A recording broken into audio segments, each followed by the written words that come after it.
Hi guys, तर आज आंघोळ करायला अक्षरशः 1 वाजला. मला काय सांगणार तुम्हाला. गणू आत्ता झोपला तेव्हा मी आंघोळीला गेली. काय माहिती काय झालं, हल्ली गणू मला अजिबातच सोडत नाही, त्यामुळे मला काहीच करता येत नाही. साधं मला आंघोळीलासुद्धा जाता येत नाही. सो मग तो म्हणजे झोपवलं मी त्याला कसं तरी आणि झोपला तो फायनली. देन मग मी आंघोळीला गेले. आंघोळ करून आल्याच्यानंतर म्हटलं पटकन आता स्वयंपाक आवरून घेते, कारण की तो झोपला तोच वेळ मला मिळणार आहे. कारण की उठल्याच्यानंतर मग त्याला घेऊनच बसा.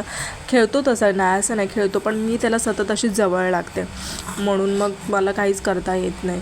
सो काय करायचं असेल तर त्याला असं कडेवर घेऊन जाऊन मला करावं लागतं असं आहे. सो आंघोळीला जाण्याच्या आधीच मी इथे अख्खी मसूर शिजायला लावली होती आणि मग आंघोळ करून आल्याच्यानंतर ती शिजली होती.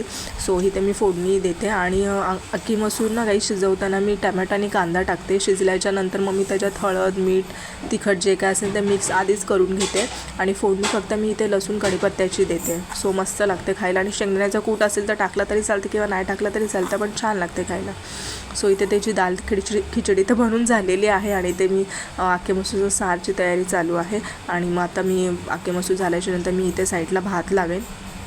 सो आज फक्त अख्खे मसूरचा सार आणि भातच असणार आहे, कारण की मला तो काहीच करून देत नाही आणि मला पण मग आता थकल्यासारखं होतं आणि मग काहीच करायला मिळत नाही. आणि दुपारी 1 नंतर आता मग विचार पडतो की काय करणार असं होतं. आणि त्याच्यामुळे ना गाईज काय काय वेळेला शूट घ्यायला पण मी विसरून जाते असं. पण तरी पण माझा प्रयत्न तर नक्की राहणार आहे.